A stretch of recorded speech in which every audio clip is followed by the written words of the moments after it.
Welcome to citizens pulse. నేను మీ రాజేష్.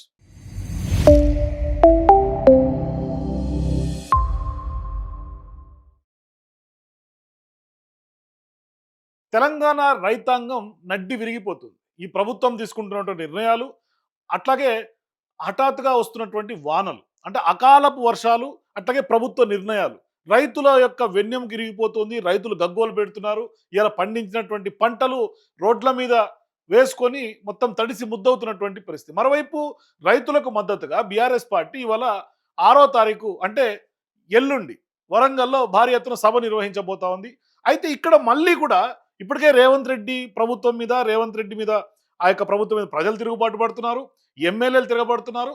మరోవైపు ఆయన మొన్నటికి మొన్న బీఆర్ఎస్ పార్టీ అడుగుజాడలో రేవంత్ రెడ్డి నడుస్తున్నాడేమో అనిపిస్తుంది. అంటే బీఆర్ఎస్ పార్టీ ఎక్కడ టేకప్ చేస్తే ఆ ఇష్యూని ఈయన కూడా దానికి పోటీగా ఇంకోటి తీసుకొస్తున్నాడు.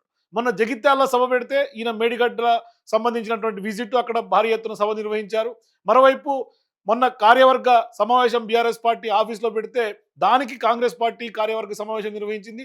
ఇప్పుడు వరంగల్లో భారీ ఎత్తున రైతు సభ నిర్వహించబోయి రైతాంగ సమస్యల మీద ప్రభుత్వం ఖచ్చితంగా రైతుల్ని పట్టించుకోవట్లేదని, రైతుల యొక్క గోస వినటానికి, రైతుల పట్ల అంటే ప్రభుత్వం ఇచ్చినటువంటి హామీలు నెరవేర్చినందుకు వాళ్ళను గాలికి వదిలేసినటువంటి నేపథ్యంలో కొంత వాళ్ళ పక్షాన బీఆర్ఎస్ పార్టీ నిలబడి రైతుల పక్షాన ఉండి ఇవాళ ప్రభుత్వాన్ని క్వశ్చన్ చేసే దిశగా రైతు సభ నిర్వహిస్తే దానికి ఇవాళ పోటీగా కిసాన్ మేళా అని రేవంత్ రెడ్డి మళ్ళీ కూడా తెర మీద తీసుకొచ్చి పరువు తీసుకుంటున్నటువంటి పరిస్థితి. అంటే ఒక రకంగా చెప్పాలంటే తెలంగాణ రాష్ట్రంలో సీఎం రేవంత్ రెడ్డి ఇజ్జత్ తీసుకుంటున్నాడేమో అని అనిపిస్తోంది. ఒకసారి మనం చూసుకోవచ్చు, మహబూబాద్ జిల్లా సూదనపల్లి కొనుగోలు కేంద్రంలో పిడుగుపాటుకు మృతి చెందినటువంటి రైతు నీలం వెంకన్న ప్రాణాలు పోతుంటే ఉత్సవాల అంటూ కూడా పంటను కొనే దిక్కు లేక నెలల తరబడి రైతులు అరిగోస, అకాల వర్షాలు, మండుటెండల్లో కూడా పడిగాపులు, కొనుగోలును పక్కన పెట్టి నేటి నుంచి రైతు వారోత్సవాలు, రేవంత్ సర్కార్ క్రూర పరిహాసం అంటూ కూడా. అట్లాగే ఇవాళ రైతులు కాంగ్రెస్ ప్రభుత్వ వైఫల్యాలకు,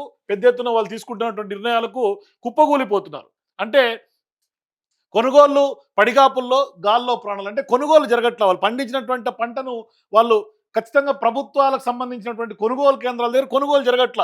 రంగారెడ్డి జిల్లా రాయపోల్లో నేలకొలిగినటువంటి వరి రైతు, కాంటా కోసం 4 రోజులుగా ఎదురు చూస్తున్నటువంటి గౌరయ్య, అట్లాగే తేమ సాగుతో కొనుగోలుకు నిరాకరించినటువంటి అధికారులు, ఆరబెట్టినటువంటి వడ్లను కుప్పగా పోస్తే అక్కడే కన్నుమూత, మానుకోట జిల్లాలో పిడుగుపాటుకు రైతు వెంకన్న బలి, ధాన్యం కొనుగోలు కేంద్రాల్లో నెల రోజులుగా నిరీక్షణ, వడ్లు, మక్కలు, జొన్నలు కొనకుండా సర్కార్ చెలగాటం, పంట కొననటువంటి ప్రభుత్వానికి తోడు వడదెబ్బ, వానదెబ్బ, ప్రాణాలు పనంగా పెట్టి పడిగాపులు పడుతున్నటువంటి రైతులు. అట్లాగే సన్నాలకు ఇక 8 రకాలే, జాబితా నుంచి 29 రకాలు సన్నాలు అవుట్. ఇది పెద్ద షాకింగ్ న్యూస్ రైతులకు.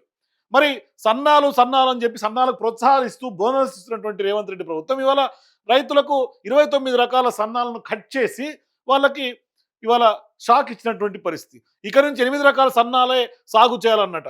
ధాన్యం రకాల కుదింపునకు సర్కార్ కుట్రలు, గతంలో 37 రకాల ధాన్యం జాబితా విడుదల, తాజాగా 8 రకాలేనని కూడా మంత్రి తుమ్మల వెల్లడి. మిగతా వాటికి బోనస్ ఇస్తారా, ఎగవేస్తారా? రాష్ట్ర ప్రభుత్వం నుంచి కొరబడుతున్నటువంటి స్పష్టత, బోగస్ భారం తప్పించుకునేందుకే సర్కారీ నిర్ణయం, సర్కార్ తీరులో రైతుల్లో అనుమానాలు. సో ఇప్పుడు బోనస్ ఇచ్చామని గొప్పలు చెప్పుకున్నటువంటి రేవంత్ రెడ్డి ప్రభుత్వం దానికి కూడా చెక్ పెట్టేసి రైతుల నోట్లో మట్టి కొడుతున్నటువంటి పరిస్థితి. ఒకవైపు రేవంత్ రెడ్డి ప్రభుత్వం తీసుకుంటున్న నిర్ణయాల పట్ల ఇవాళ పెద్ద ఎత్తున రైతులందరూ కూడా రోడ్లకు ఎక్కి, రైతులు ధర్నాలు చేసి, పోలీసులు అడ్డుకొని, లేదంటే వాళ్ళ ప్రాణాలు తీసుకుంటుంటే, కుప్పగూలిపోతుంటే ఇవాళ పెద్ద ఎత్తున కొనుగోలు కేంద్రాల దగ్గర కొంత హైడ్రామా నడుస్తుంది. గ్రామీణ ప్రాంత రైతులు అయితే కుదేలైపోతున్నారు. ఇవాళ కష్టపడి 6 కాలం కష్టపడి పండించినటువంటి రైతుకి ఒకవైపు ప్రభుత్వం సహకరించకపోగా, ప్రభుత్వం రైతు బంధు అని, రైతు భరోసాని ఇవేమి ఇవ్వకపోగా అవి కూడా ఎక్కడిదక్కడ ఎగ్గొడుతున్నటువంటి ప్రభుత్వాలు ఉన్నటువంటి నేపథ్యంలో ఇవాళ 6 కాలం కష్టపడినటువంటి పండించినటువంటి పంటను సర్కారు కొనుగోలు చేయకపోవడంతో రైతుల ప్రాణాల మీదకి వస్తుంది. 4 రోజులుగా మండు టెండర్లో నిరీక్షించి ఓ రైతు వడదెబ్బతో కుప్పకూలిపోయాడు. నెల రోజులుగా ప్రారంభమైనటువంటి సెంటర్లలో కాంటా వేస్తున్నటువంటి సమయంలో పిడుగుపడి మరో రైతు మృత్యువాత పడ్డాడు. రంగారెడ్డి జిల్లా ఇబ్రహీంపట్నం మండలం రాయ్పోల్, మహబూబాద్ జిల్లా కుర్వి మండలం సూదనపల్లి కొనుగోలు కేంద్రాల్లో కూడా ఆదివారం జరిగినటువంటి సంఘటనలు స్థానికంగా తీవ్ర విషాదం నింపాయి. ధాన్యం కొనుగోలులో కాంగ్రెస్ ప్రభుత్వం కొర్రీల కారణంగా 4 రోజుల నుంచి వడ్లు ఆరబోసి టెండర్లో పడిగాపులు కాసి చివరికి వడదెబ్బతో రైతుల ప్రాణాలు పోయాయి.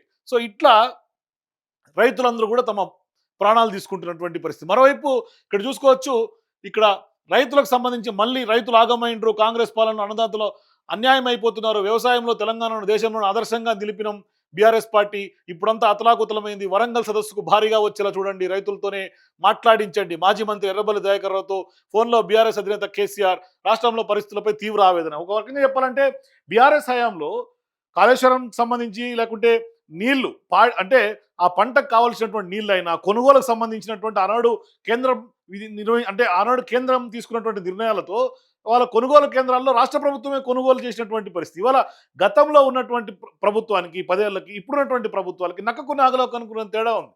ఈ 2.5 ఏళ్లలో అయిపోయింది. రేవంత్ రెడ్డి ప్రభుత్వం చేతులు ఎత్తేసింది రైతుల విషయంలో.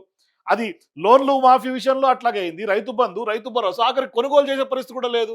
ఇవాళ అందుకనే రైతులు ఆగమైపోయిండ్రు కాబట్టే ఖచ్చితంగా ఇవాళ రైతు సభ నిర్వహించి ఖచ్చితంగా ఆ యొక్క రైతుల యొక్క గోస ప్రభుత్వానికి తెలియాలనే ఉద్దేశంతోటే ఇవాళ పెద్ద ఎత్తున బీఆర్ఎస్ పార్టీ కార్యాచరణ తీసుకుంటే దానికి పోటీగా కూడా మళ్ళీ ఇవాళ కిసాన్ మేళాని పెట్టి తెర మీద తీసుకొస్తున్న రేవంత్ రెడ్డి గారు. అంటే ఇంతకంటే దౌర్భాగ్యమైనటువంటి పరిస్థితులు తెలంగాణ రాజకీయాలు ఇంకేమైనా ఉంటాయా? సో మీరు కూడా ఖచ్చితంగా ఎందుకు రేవంత్ రెడ్డి పదే పదే బీఆర్ఎస్ పార్టీ ఏ లైన్లో ఉంటే ఆ లైన్లో ఈయన కూడా పోటీ సభ నిర్వహిస్తున్నాడు. మరి ఇప్పుడు ఇవాళ నిజంగానే అంత పెద్ద ఎత్తున రైతులు గోసపడతా ఉంటే ఇవాళ ఈయనెందుకు కిసాన్ మేళా అని చెప్పేసి అని ఉత్సవాలు నిర్వహిస్తున్నారు? నిజంగా ఇవాళ రేవంత్ రెడ్డి రైతులకు ఏం చేసిండని ఉత్సవాలు చేసుకోవాలి? మీ అభిప్రాయాల కింద నాకు కామెంట్స్ కూడా తెలియజేయండి.